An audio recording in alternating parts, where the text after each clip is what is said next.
আসসালামু আলাইকুম বন্ধুরা। তো বন্ধুরা, আবারও আজকে যে আমরা গ্রাফটিং যে চালু করব, তো আমরা গ্রাফটিংয়ের জন্য কোন ডালটি সব থেকে ভালো জাতের হবে বা কোন ডালটি আমরা নির্ণয় করব আর কিভাবে ডালটিকে আমরা কাটবো, তো চলুন আপনাকে দেখিয়ে দিই। আমরা সর্বপ্রথমে গাছে আমরা দেখে এই ধরনের ডালগুলোকে নিতে হবে, যে ধরনের এই যে এটা বার্ড আছে, এই ধরনের ডালগুলো আমরা নিব, দেখতে পাচ্ছেন।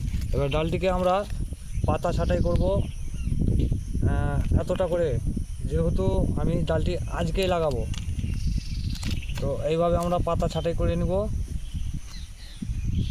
যাতে পাতার